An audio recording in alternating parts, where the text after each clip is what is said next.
I'm Al McFarlane. Welcome to Conversations with Al McFarlane. Glad to be here and glad to have you along on Monday.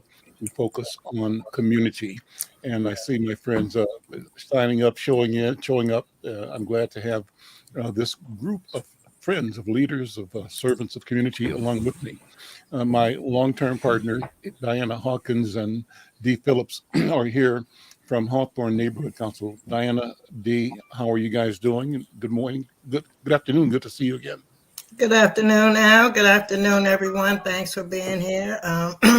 It's a great day. We got this cold and this snow, so try to stay warm. That's all I got to tell everybody. It's cold outside, It's but very I'm cool. glad to be here today, especially with this group of people. It's Isn't it amazing on the coldest days? It's also the most beautiful. I mean, it's just sunny and bright, and you just have to experience the rude awakening if you walk outside in a t-shirt expecting the sun to feel like it does outside as it does feel inside. But that's all part of being in Minnesota, I think, and I think we're grateful for that. I had a great weekend. I tell you, I had a chance to do an interview with the celebrated elder and philosopher teacher, Dr. Malana Karenga, who was the founder of the US organization, who was the creator of the Nguzo Saba, some principles for African centered life and living. And he's the originator of the Kwanzaa celebration. So I've shared that, but I'll be sharing it again several times over social media in the next few days. And I really want everybody to grab it and share it. It was a delightful, wonderful, enriching, and illuminating conversation, one that lifted spirit, that left you with hope, left you with confidence, that left you being very comfortable in being yourself, and the power of feeling valued and being valued, and the transformative power of valuing your own self, your own identity. So that was cool. And I'll be talking more about that in the future. I want to, before I begin, also remind people to go by the Homewood Studios on Plymouth Avenue. There's a special exhibit there by former Northsider, but really citizen of the world, Setu Ken Jones. I don't know if you guys know Setu. Everybody knows Setu, I think. I'm going to share this cover. Hold on, I'm going to do a screen share and let me know if it comes up. Uh, let's see. But Setu's exhibit is called Self Portraits by Setu Ken Jones. It goes through the end of the month, so a few more days at the Homewood Studios on Plymouth Avenue in North Minneapolis. Are you able to see that at all on the screen? I'm not seeing it either. Let me try it again. Let me try one. I wanted to see it. And I've got him on the cover of Insight News. So let me hit the share screen button. Share screen with two monitors. I got two. And screen two is the one that I want to share. So maybe I didn't hit the button the right way. We'll see if it comes up now. If it doesn't, it's okay. I've been able to tell you about it. Well, Diana, it's so wonderful to see Maya Beecham and Joel Ludke, and also to see my friend Dr. Verna Cornelia Price. Let me have you set the conversation up, Diana, because you've invited them to be with us for special, wonderful reasons. well, thanks again, Al. I'm excited to have these three people with us today. We call this our leadership forum, and thanks to you, Al, for allowing this platform for organizations to come on and tell the community in the world what they're actually doing. And what we're doing here by doing this, it may be someone somewhere else that might use this as a role model. So I'm glad that we have these conversations. I'm glad we have these three people here with us. Dr. Vernon Price is going to talk to us about her girls group, and then Maya and Joe will talk about their work that they're doing down at the Phillips Family Foundation. So I'm going to turn it back over to you. Well, let's go with Dr. Price first. Verna, how you doing, my friend? Long time no see. I know. I still remember our days at Lucille's Kitchen. Wasn't that amazing? I'm Remember those actually days? I'm That doing an was interview. amazing.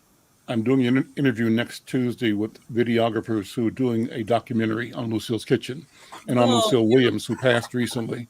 So I'll be talking about what we did, which was groundbreaking and historic, I it's think, in public ground. policy, public affairs. So yeah, Lucille's Kitchen, great place. I'm so glad you're documenting that, Brother Al, because that's our history. It was a beautiful time, and we were, I think we were way ahead of ourselves actually. As Hmm. we look into the virtual work we're doing now, we were doing that. Yep. We were like making it happen at Lucille's Kitchen. So those were some days.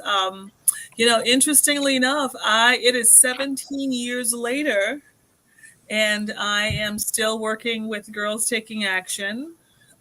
Girls Taking Action has become, I started out as Girls in Action Hmm. at North High School, one group of students at North High School.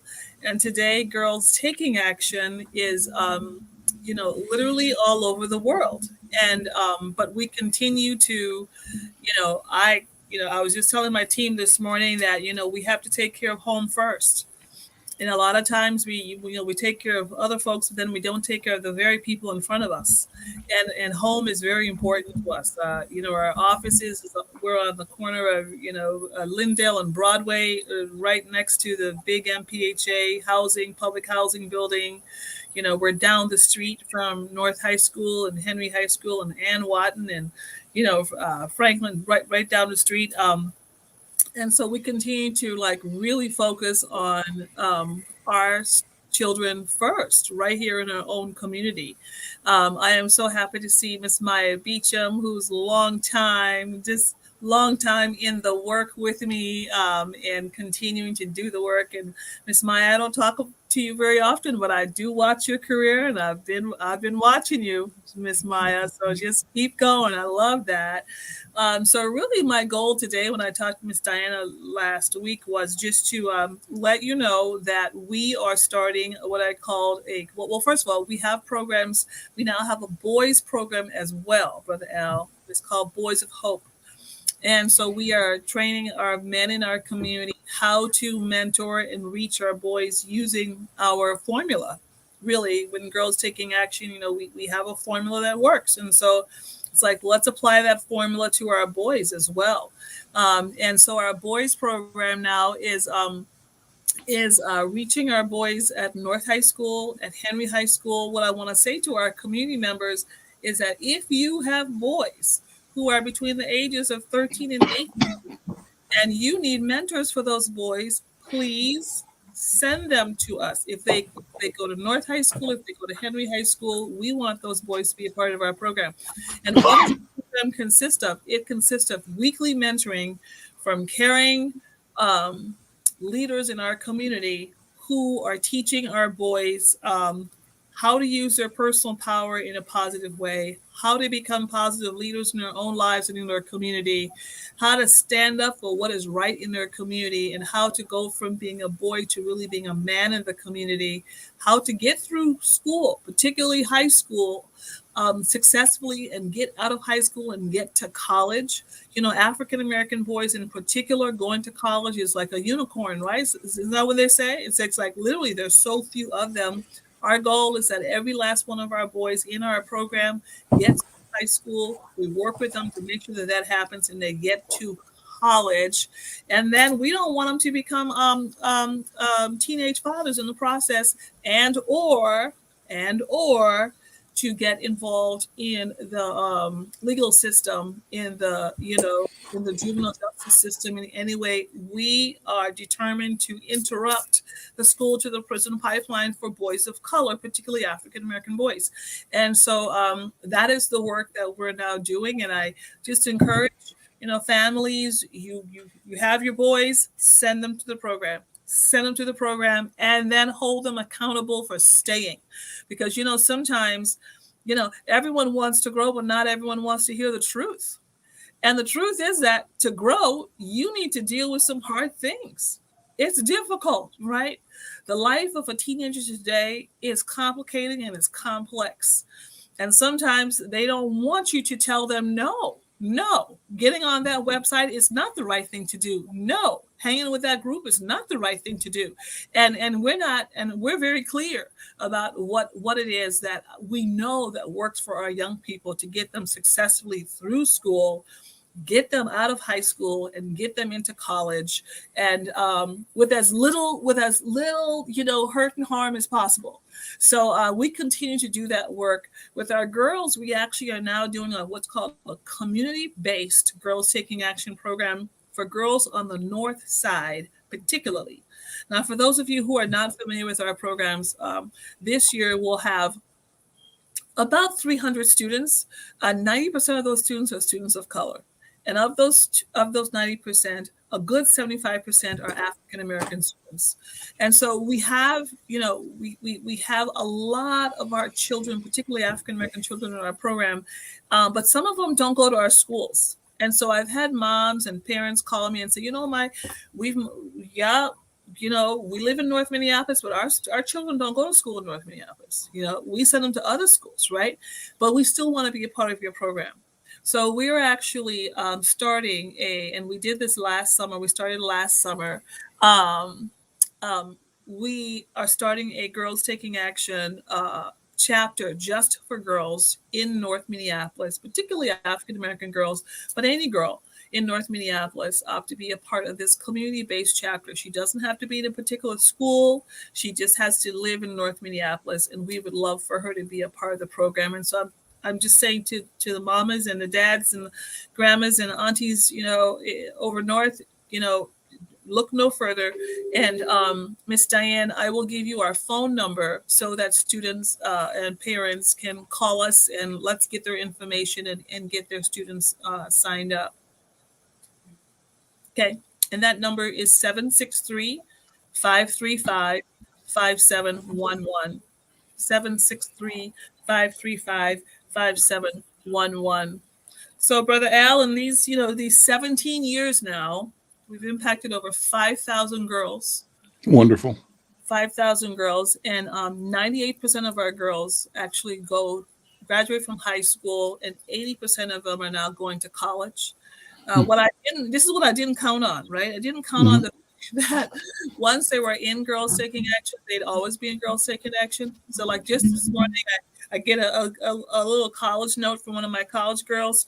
Hey, Dr. Verna, professor didn't treat me right, and what should I do, and how should I deal with it? And so they never go away. I mean, like literally, they're like in our lives, and so we've got to now take the program into college as well. So we continue to mentor our girls, now not just to get them to college, but to get them through college. Sure. And an annual scholarship to all of our girls, who are in college and want to continue to be in college. And I mean, it's not huge. It's $500. It's $1,000. But you know what? When you don't have nothing, $500 is a lot of money. Yep. And, so we continue to support our girls in that way. Wonderful. Our classic conversations, Dr. Verna, we're presenting your book, and I always loved hear you talking about the kinds of people. So I'm going to prevail on you to go back down memory lane, because the ideas you presented then are as real today as ever. And I don't know if you've written an update to the book or not, but you certainly willing to share the book and give us a taste of this way of looking at how to be your best self. Go ahead. Oh, my goodness. Well, thank you for reminding me. Actually, the name of our organization is called the Power of People Leadership Institute. And the Institute was founded by my husband and I, Brother Shane Price and I. And we actually named the organization after my book, The Power of People, because this book actually was the foundation of all of our teaching and all of our curriculum. And this book, it's 20 years now, Brother Al, 20 years since I wrote this book, 20 years. And it has gone literally all over the world. On my Facebook business page, I have over 12,000 people who actually, and it's this book that's drawn them. And the book just basically says three big things. One is that every human being was born with power. That's such an important message. And we get that message to our students. When you've been through some stuff, and you have some challenging things in front of you, it's easy to feel hopeless and powerless. It's just easy. And what this little book reminds the world is that you were born with power and no one can take that power from you. You can always use your personal power. The second thing the book says is that there's 4 types of powerful people, and they are adders, subtractors, multipliers, and dividers. And the third thing the book says is that you get to choose how you want to use your power. Now, when I wrote the book, I wrote it really as a divine inspiration to give to the world, right? Whatever came to me, I wrote it and I gave to the world. What I didn't know was that this book, this little book, Brother Al, would stand the test of time, like literally stand the test of time and continue to encourage people wherever it goes. So now the book has gone to the Australian market. And guess what? Our brothers and sisters in Australia are like, that's the book. Now it's hitting the Brazil market. It's now in Spanish. It has moved across the world. And anyone who picks it up, and it's available, of course, on Amazon, on my website, drvernonprice.com, anyone who reads that little purple book is what we call it, really, you begin to see life differently. You begin to see life differently. And you begin to do people math, right? You get to begin to add it up in your life. Like, okay, now who's really adding and who's subtracting and what am I going to do about that? So yeah, and all of the other things. My newest book, which is coming out very soon, it's called Power Lessons for Life with Dr. Verna. Now, interestingly, all those power lessons that are being published here in the next month, all those power lessons come out as a little purple book. Every last one of them. Right. So it really is the signature work. And that's what we teach our young people, too. We teach them, you know what? Look out. Be an adder. Refuse to be a subtractor. Refuse to do it. If someone else wants to do crazy, don't let it be you. Attract adders. Be a part of adders. So anyway, that's the work that we started out many years ago, Brother Al. And that work continues in a very, very deep way, in a broad, vast way as well. Well, thank you so much and continued success. I'm Al McFarlane. This is Conversations with Al McFarlane. This is our Monday program. It's a leadership circle. My friends and colleagues and co-conspirators here, Diana Hawkins and Dee Phillips of the Hawthorne Neighborhood Council. And we have special guests here as well. I want to introduce Pastor James Thomas. I believe it's James Thomas. Is that right? You're muted, I think. I'm sorry. Yes, you are correct. And we're looking for Brother Tyrone Terrell to join us in a second as well. But also Maya Beecham is here and Joel Letke from the Phillips Family Foundation. Pastor Thomas, how are you time-wise? Are you okay for a few minutes? Yeah, I'm good. Yes, sir. Okay, good. Let me bring in Maya and Joel and wait for Tyrone to come in, and we'll wrap it up with that. But Maya... there's Tyrone, but hang on, Tyrone. Good to see you. Tyrone, if you can get more light, you're dark in my screen, so if there's a facing light would be awesome, be useful. Maya Beecham is a person that I still look at as a 12, 13-year-old kid. That's kind of when I met her, and she's been that kind of light and powerful, light not in lightweight, but light infused, light powered spirit from the day I met her. And she began writing for Inside News. And she's special to me because, and I don't know that she knew this, but her family had been one of my sources of inspiration. The Beecham boys, as I called them, Beecham brothers, owned a business over on, I think, West 7th Street in St. Paul. And I think I met them first when I was working as a new reporter for the St. Paul Pioneer Press. And what I was so impressed with was that here's a family of brothers and their wives, their kinfolk, creating an enterprise at an enterprise scale. And I was just so happy to see that. So seeing them has always been one of the images in the back of my mind as I pursued my own entrepreneurial career. Well, Maya has worked in corporate and in community and now is on the important team of the Phillips Family Foundation. If I'm not saying the name right, you'll correct me, Maya. Why don't you come on and say hello and also introduce us to Joel.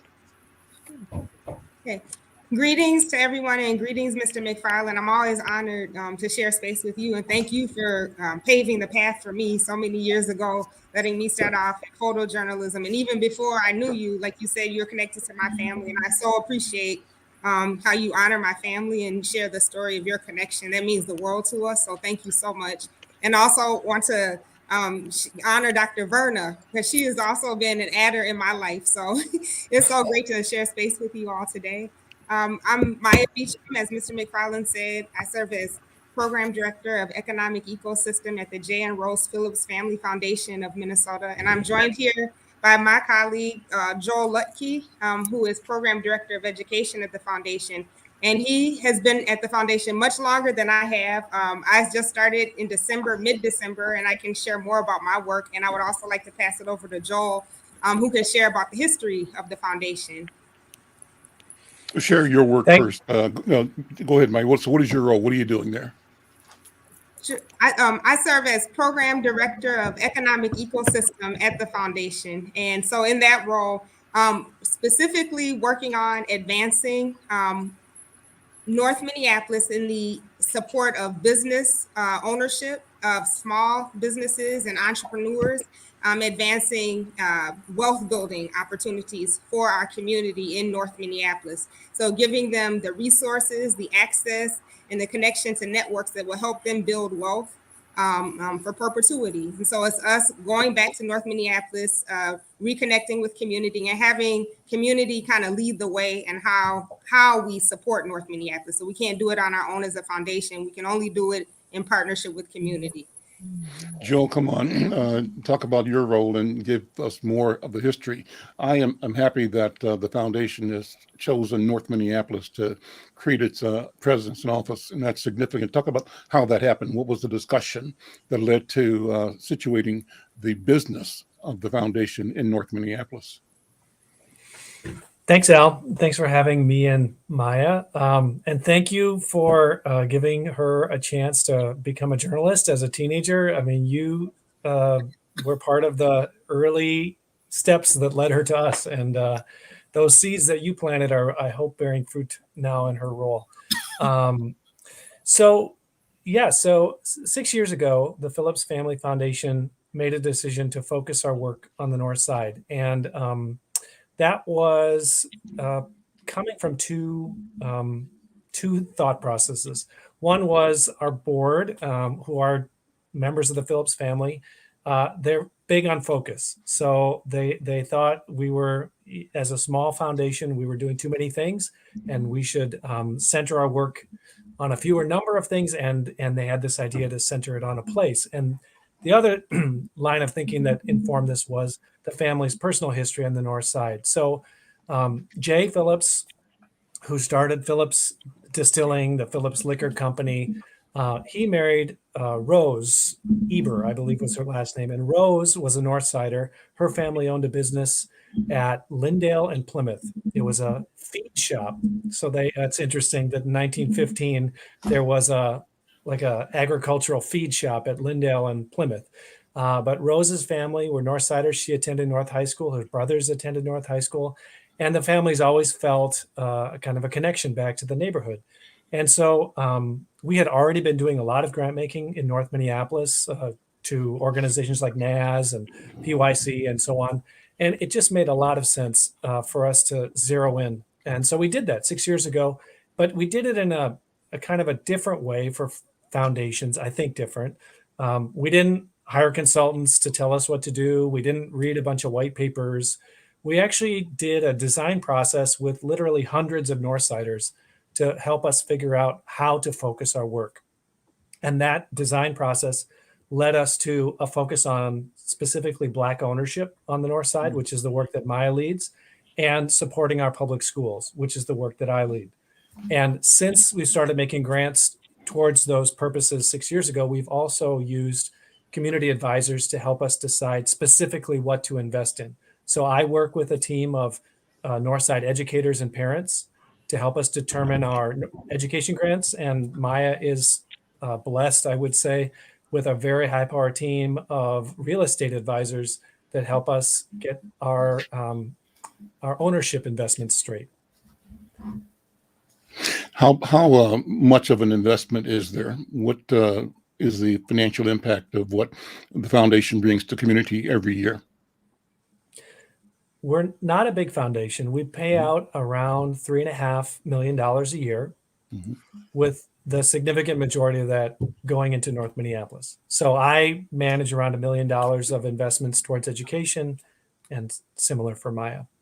But this brings us to the biggest project that Phillips is on, and I think this is something Maya can talk about more, which is our investment at the 927 West Broadway building, which will be our home and eventually a Black-owned commercial building on West Broadway. I'll let Maya take it from there. Go ahead, Maya. Thank you. So the 927 West Broadway project is a development project that we have equity partnership with Tri Construction, which is a community-based construction company based in North Minneapolis. And so in this partnership, we've secured the building 927 West Broadway across street at DuPont. We've secured the building. Tri Construction is developing the building, and in over time, in about 10 years time, we will pull out of our equity partnership and be bought out by Tri Construction. That is the plan. And then they will be the sole owners of the building. And so it is a way for the foundation to come back to the community, secure a building, and then transfer ownership to a community-based organization. So it's a way of, again, us advancing ownership opportunity and wealth in the community.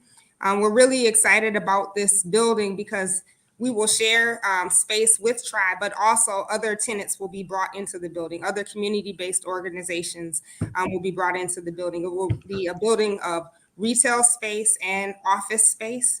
And so we're just excited, again, that it'll be on West Broadway, something that community will be engaged in, something that community-based organizations can do business out of, and bringing ownership back to the community. We also are excited because it's an opportunity where we're going to do an open call for artists. We specifically want Black artists connected to the North Minneapolis area to create art for our space so that they can have a connection to the community. And so we're hoping that we will move in June, July of this year. And then other tenants will be moving in as well. But it'll be, again, space for community to come and dwell and engage with each other. And then for businesses to have office space there, and then there will be retail space. That's an exciting project. I watch it because it's out the back door of our building across the alley. We're at the Marcus Garvey House on Bryant, and we can see that you've really almost doubled the size of the original building by adding on and back. In doing so, you preserved the character and the footprint of the front of the building and the side, but you've expanded it to the south. And I think that's a great way to both capture and build on existing assets. That's a great thing. Well, let me shift the conversation to across the river, have you guys stand back, because all these things tie in. Vernon, we talked about resilience and creating resilience in individuals, how we can, as institutions and as caregivers, as healers, reach out, support, embrace, and create spaces for our children to grow in, and that the space is not something that simply comes with intervening and mentoring when they're babies, but you've discovered the natural and organic requirement of continuing building on and building out the relationships into college. I believe that what you're going to discover next is that as these young women and young men move into the entrepreneurial or community service or professional or workforce, they still will be connected to you and to each other. This is about creating meaningful engagement, lifelong connections, lifelong commitments. Well, my colleagues from St. Paul, Brother Tyrone Terrell and Pastor James Thomas, are doing the same thing, and they have been doing this in their work as leaders in community forever. Tyrone and I go back from way back when, and Pastor Thomas is a newer but esteemed elder and friend as well for the work that he and his family do in the community in St. Paul. I wanted to connect with them today about the work they're going to be doing to disrupt some of the alarmingly increasing youth crime in the community. Tyrone, let me throw it to you. Just jump in wherever you want to, and ring the alarm on the one hand, but also talk about solutions. And I'll ask Pastor Thomas to come in and talk about the particulars of what you all are doing. Thank you, Al. Thanks for having us. Um, this is something that, particularly for myself and Reverend Thomas, we've been doing for a long time. As you know, Spike and I in the 90s did it, the first 10 gang summits in America, um, which led actually Minister Louis Farrakhan when he came here in 93 in a hotel in Bloomington, where he said, if you can bring 10,000 to St. Paul, I want to bring 1,000,000 black men to D.C. So the Million Man March actually was born in the Twin Cities. Um, Reverend Thomas and I have been partners for the last probably 24 years, doing work in St. Paul.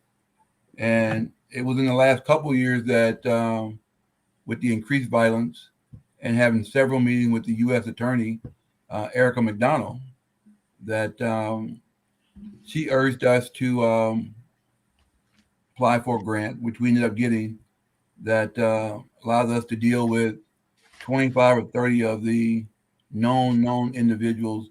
We don't talk about gangs as much. Many of the things that go on today are individualized. They're not a gang, really. Some people are just shooting because they want to shoot. Some people are killing because they want to kill. And it's not really associated to any gang or organization. Our primary role is keeping somebody alive. Our primary role is not keeping somebody to get out of a gang. We kind of call it a deposit relationship. It takes a while to have a long-time relationship with an individual to get them to leave the gang. But if we can get them somewhere safe, get them out of that violence for what we call the 60-second rule, that most of these individuals take 60 seconds to think about before they pull that trigger. And we can get them to make a different decision, then the bottom line is try and save a life. On the other hand, we all know that we have individuals, particularly in our community, that want to keep shooting, are going to shoot. And we need to get them off the street. As a mother told me, she'd rather go visit her son in prison than the graveyard. And so that's kind of the dynamic that we're dealing with, working through the black churches in St. Paul, working with the Ramsey County Attorney Office, Ramsey County Sheriff's Office, as well as St. Paul PD. And then our community partners, Hallie Q. Brown, who's another one of our major community partners. But Reverend Thomas?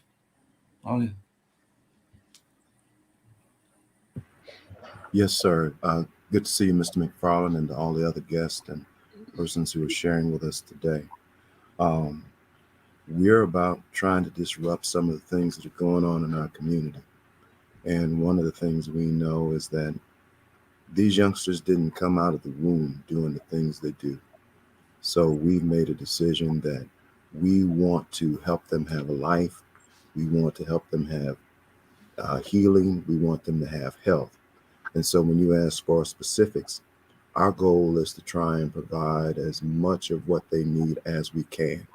If they need a job, we want to connect them to a job. If they need mental health, we want to connect them to a mental health person. If they need someone to help them overcome food insecurity, then we want to do that as well. If they need mentoring, we want to connect them to groups like Men of March or Ujamaa, places where people understand the life and history of African American men in this country. So we want to do those specific things, and also the things that we probably don't really think about. If we can help them make some kind of spiritual connection, we want to do that as well. That's why we're involving our churches. We're also working with the 21 Days of Peace program, which was started with Reverend Jerry McAfee. Even here in St. Paul, we're reaching out to young people standing on the corners. Right now, we're in the skyways, just engaging them. As Tyrone said, we're building relationships, just trying to help them understand that there is another option to life than what they might see or what they've been told. So those are the kinds of things that we're doing. And certainly, if we can get more help from the folks in the community, because the community has to be responsible for the children that they raise. I was just left a service, and I was listening to the people talk about their loved one and the memory of my experience in kindergarten First grade came to mind when I was on my way to school, throwing rocks at squirrels. And my mother came home that afternoon and told me I had no business throwing rocks at squirrels. And then she gave me a good whooping. And it took me 20 years to figure out how she knew that I was throwing rocks at squirrels on my way to school when she was at work. I remember there was a lady named Miss Savannah who sat on her front porch every morning, every afternoon and watched us. And it dawned on me, that's how she knew. So what we're trying to say as a community, we've got to care enough about our children to speak up and say to them that we care in a very real way, and not just with words, but in practical ways. So that's probably a good point to stop at. Well, Tyrone, you have often said, and what Pastor Thomas just said brings the idea top of mind. You've often said that people need to know everybody on their block. That Al, no, that's the answer. And it comes out of that lived experience that Pastor Thomas talked about, that we all have experienced, right? But so go ahead, Tyrone, talk about that. No, and I think I know you heard me tell this story, so is Reverend Thomas, but a young lady I was dating a few years ago, about 10 years ago in North Minneapolis, we went to dinner and came back and the house had been broken into. And I put a call out, so I know a few people in the hood. And within 30 minutes, I got a call and says, well, we know who got you, broken your house, and we know who got your stuff. And they brought the little brother to me. And he looked at me and said, well, this is your fault. He said, I live 4 doors down from you. If you got enough connections to find out I broke in your house, you have enough connections to walk down the block and see who I am. And then he put $200 on the table and walked out the door. True story. And he was right in a sense that anybody's house that gets burglarized is normally somebody within 3 to 4 blocks of your house. But most people today do not know who their neighbor is on one corner or the other. So I tell people, stop trying to say you're going to save Minneapolis, or you're going to save St. Paul or North Minneapolis. Save your block. Do you know everybody on your block? Do you have their home phone number, cell number? Do you know their children? Can you help them with their homework? Is there a single mom on the block who's 15 with a baby who is not a mother? She had a baby, but she's not a mother. Help her become a mother. But you can't do it on one visit, one conversation. You have to make deposits.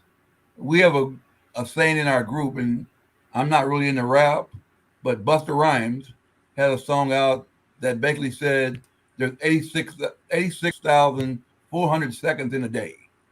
Every day you get 86,400 seconds. We have the boys and even our girls. Can you take 60 seconds?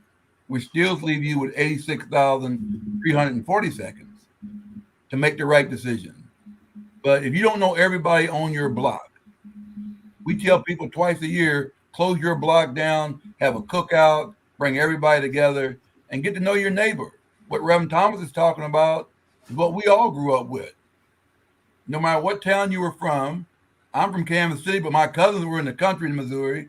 They didn't have street lights, but they said they saw a lightning bug, they knew their butt was in trouble. Well, in Kansas City, if the lights start to flicker, you knew it was, I don't care if you're playing basketball, football, or what, you'd better be home before darkness. And your neighbors had a right to spank your butt or telling you. Today, we've lost that. We talk about the village all the time. The village is gone, y'all. The village is gone. We need to bring it back. One thing Brother Spike says all the time, if men stand up, little boys will sit down. The men in our community have to stand up. The women in our community have to stand up. No child that we deal with is born with a pistol in their hand. They don't come out of their mother's womb with a gun. And I can take you to any school in North Minneapolis, second, third graders, and show you the next shooter probably, and the next teenage pregnancy if we don't help that young lady out, that young man. And so that's what we're trying to do. We're trying to save some of these young men and young women from making a fatal mistake. St. Paul, we've got 6 homicides already in St. Paul. We're on pace now to have 72 and the record last year was 38.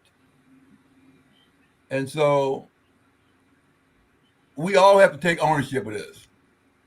We all have to take ownership. And when we have 5-year-olds, 8-year-olds, and 9-year-old babies being shot, we'll march on George Floyd, Philando Castile, will march. Dante Wright will march. We've had 4 of those in 4 years, and over 500 shot in our community, murdered, and another 1,000 shot. And we don't march to protest that. So, Reverend Thomas, give me your saying, Reverend Thomas. I had it somewhere. Oh, yeah, I got it right here. Black lives will matter when Black lives matter to Black people. That's a James Thomas quote. I got it stuck on my board right here. That it's got to matter to us. Mm-hmm. One I'm thing I'd reading. like to add Go is ahead, that please. we're not just talking about helping young people, because Tyrone makes a very important point. Parents have to have help as well. So what we're trying to do with young people, we also want to do with mothers and fathers. We want to come along beside them, not take over the role of being parent, but come along beside them so that they feel empowered and so that they know there's somebody with them. And if they need some assistance, then we're willing and able to help them with that.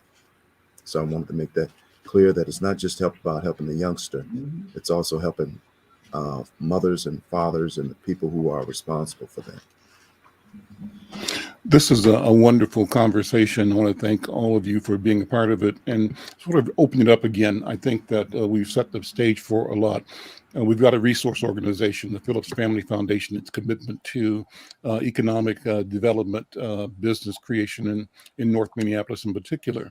And I think that that is guided by this belief that enabling people to be more self-reliant is one of the tools that keeps the fabric of a community together and diminishes the feeling of hopelessness that communities have experienced. We have girls taking power. Is that Girls Taking Power?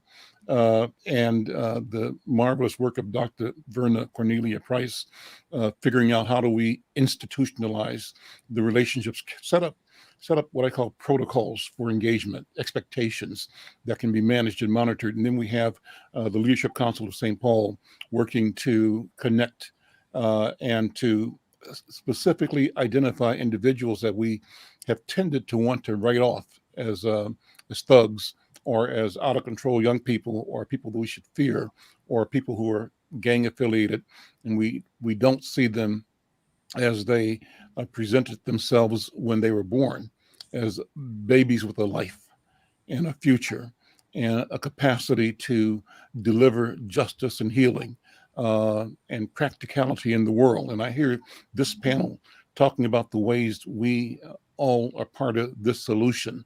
And so I wanted to ask you, Tyrone Terrell, to talk more just for a minute about the fact that you had a relationship with the U.S. Attorney that recommended that you all apply for and get resources from the federal government to support this work. And as you say that, I want to also talk to Joel and Maya about how we all ought to create more expectations of ourselves and of institutions, both in the community and around the community, to ensure that all are accountable and that there is not simply a charade. I say this, Tyrone, too often, we get the misery, they get the money. What do you mean, Al McFarlane? Our misery is documented, it's studied, it's looked at, it's admired. People marvel us. How can they still be here? They're killing each other. They steal from each other. They don't go to school. They are anti this, anti that. So they've studied this, but the studying, in part, from my point of view, is the creation and the maintenance of it. That's the great deception. And so our job has to be to pull the covers off of it and encourage active engagement that is accountable and that it's transparent, that's measurable. And I think that what Maya and Joel are talking about is that kind of engagement. I think the kind of work that Verna is doing is measurable. You see the impact of 5,000 lives being touched over a period of time. So Tyrone, talk about resources, if you would, and how we should articulate the value of the resources that we are able to get, but get more. How do we do that and feel comfortable? Our people criticize our people for getting grants, right? Or for doing this work. We end up being our own critics sometimes. And I'm saying we got to change that. Tyrone, go ahead. Well, yeah, we had no intentions of going for this grant. And it was, again, at the urging. Reverend Thomas said he'd been here 24 years and he'd never met a U.S. attorney until Erica reached out to us several times. And we were extremely disappointed and actually wrote a letter of support for her to be retained as U.S. attorney. But most presidents, they don't care about performance. They care about, unless you're a Democrat or you're a Republican, if you're not in my party, you got to go. So at her urging, we did it, we got it. But she still remains a good supporter. Mm-hmm. And so I stopped a long time ago about measuring a man or a woman based on their political affiliation. What can you do for our community? Mm-hmm. And what can you stand up on and say you're going to do? I see my good friend Vernon, because we've been doing stuff together for a long time. I still want Plymouth Avenue named after Dr. King, Vernon. So we need to probably revisit that, Vernon. We probably need to. And Golden Valley Road named after Elizabeth Samuels. You know what? This is the time to do it, Brother. Yeah. And we still have 10,000 signatures from the time we did it. Vernon and I started that about 25 years ago, Al. That we were on this mission to get Plymouth Avenue named for Dr. King. Yeah. I think now's the time. I think you're right, Verna. This is the time to do it. All right, let's revisit it. We got a city council.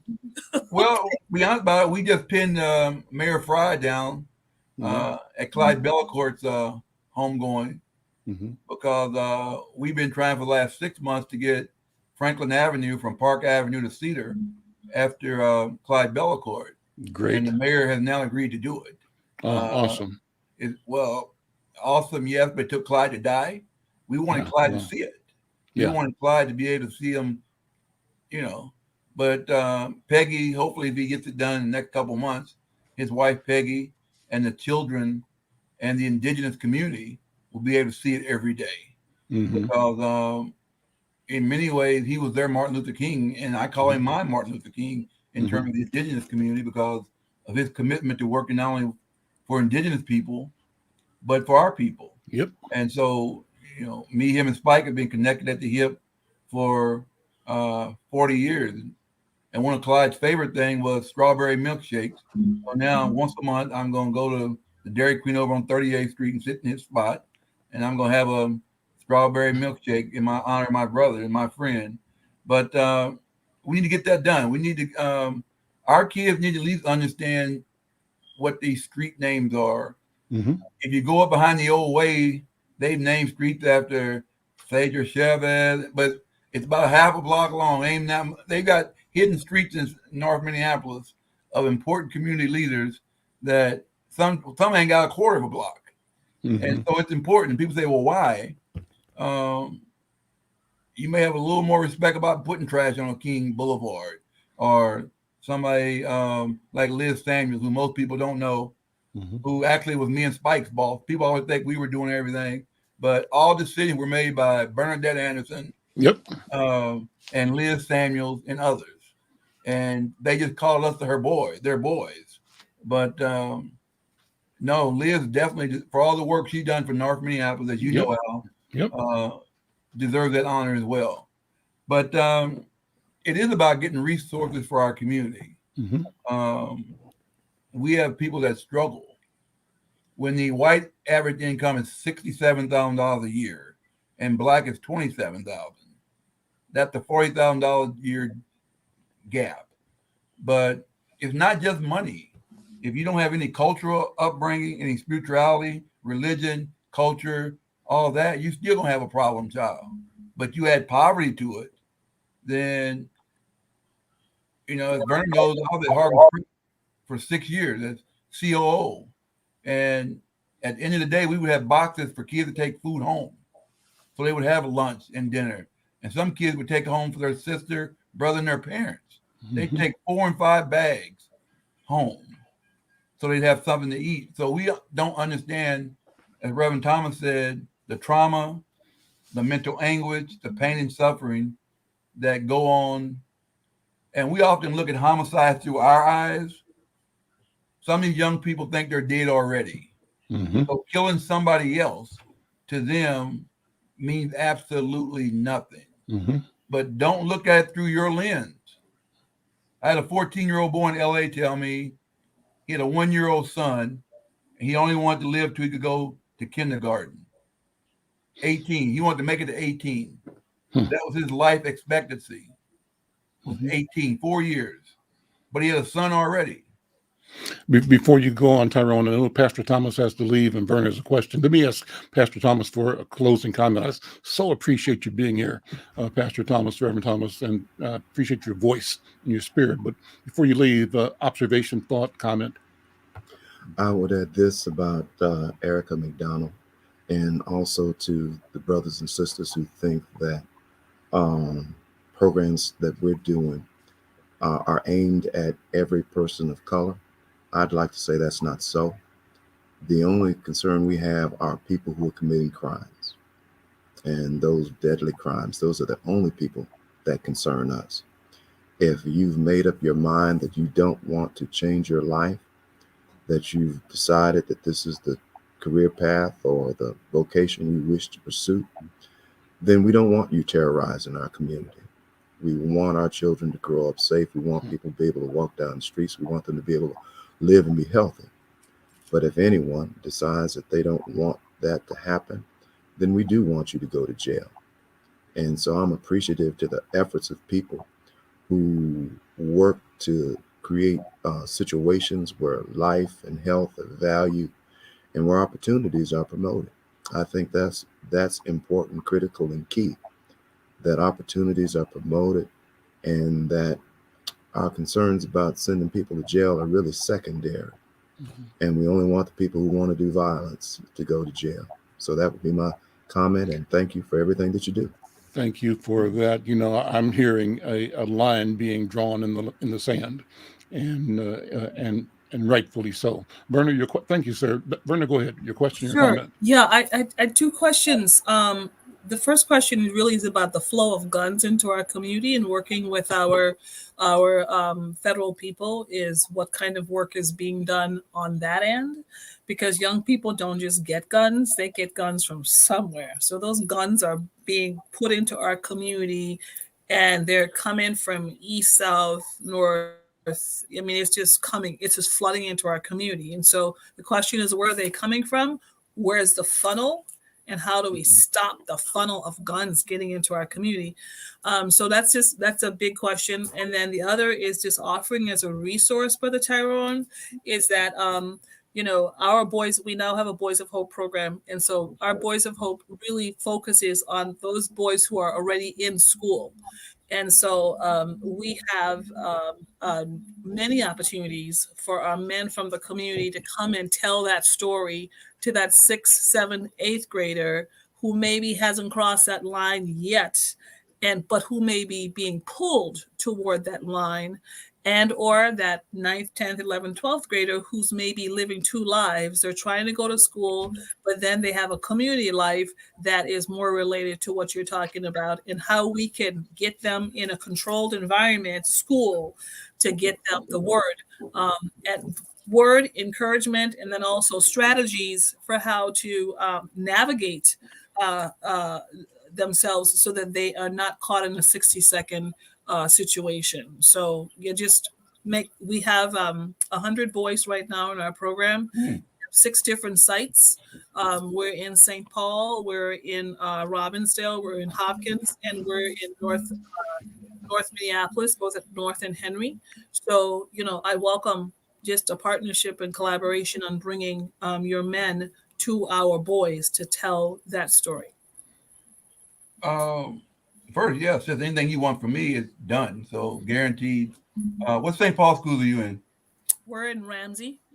Oh, Hmm. always a problem place. Yeah, Lots going on there. always has been. Yeah. Yep. So be glad to. You probably. I mean, I've had group in Humboldt for probably the last 12 years, 14 Humboldt years. as well. Hmm. Uh-huh. And it's needed. It's needed. So, but going back to your question, and me and Spike very seldom disagree on anything, but I disagree totally on the focus on where guns coming from, Hmm. because guns don't kill people, people kill people. Hmm. You can put a gun in your windowsill and nobody picks it up, gun's not going to do anything. Hmm. And um, we were at a funeral last summer of a young man north in St. Paul at Reverend Patterson's church, and a young guy was standing out front of the church wanting to shoot another guy in the church. And luckily the men of March were at the funeral, and but the little brother finally was just crying that he had that much anger and violence built up in him, but the gun made him feel strong. The gun made him feel invincible. Um, and that's what these young men are resorting to. And even a lot of our young women, they buy the guns, okay, because they have the non-felony background. So they can walk into a gun store. Um, we know a young black girl went over to St. Paul, I mean, not St. Paul, Hudson, Wisconsin, and bought 6 AR at one time, and they still sold them to her. So what's a young lady, 18, 19 years old, going to do with 6 ARs? And so, but we need to change the mentality of our young people and stuff, the work you're doing. I tell people all the time, save one kid. Don't worry about saving 100, saving 200, save one in your own family. Reverend Thomas talks about it all the time. We very seldom have a murder in St. Paul that's not connected to one of our churches. Somebody's grandmother, aunt, uncle, who then will say, I knew he was doing stuff, but he told me he wasn't. They were just his friends. Well, my grandma used to have a saying, show me your friends, I'll tell you who you are. So if you're hanging out with gangbangers, you might as well be one. If you're hanging out with people with a gun that's dealing with drugs, you might as well be one. And sister, you're 100% right. We have to start early. This is the first year at Humboldt. I've got 2 5th graders and a couple 6th graders. And man, are they tough to deal with. Because usually we have sophomores through seniors, but we're trying to get to them earlier. I used to tell Dr. Oliver Williams when I was on the National Domestic Violence Board, doing domestic violence training for a 25-year-old man is almost a waste of time. Start doing 2nd and 3rd grade boys, telling them they can't hit girls. They shouldn't beat up women. They shouldn't cuss women. Because you wait till I'm 25, I'm 30, I'll listen to you. But to change that behavior is almost impossible. So the earlier we start talking to the young men and the young women, a man that loves you doesn't mean he hits you, okay, or talks crazy to you. And so same thing with this violence. The earlier we talk to our young boys, the better. The earlier we talk to the young women, because a lot of stuff they start. And if I could get rid of cell phones, I could get rid of these, half our homicides would be gone. Really. Let me change for the last minute and a Yeah. half we have here to bring in Maya and Joel again. And guys, thank you so much for what you're doing and for the insight that you bring to this conversation. I want you to, reflecting on the arc of this conversation, once again, state the value proposition. I think it's obvious, but I think we can't say it enough, how important it is, Joel, for organizations like the Phillips family, though it's not a large organization, but to be intentional in driving its investment in a place that it's connected to. Maya, in being intentional in supporting entrepreneurship generational wealth in our community, both as responses to and antidotes to the dysfunction that occurs when our people feel left out. Joel first and Maya, and then we're going to close it out. Unmute. This has been really powerful to listen into. And I have to say, you know, foundations rightfully get a bad rap for being disconnected from what's happening in community.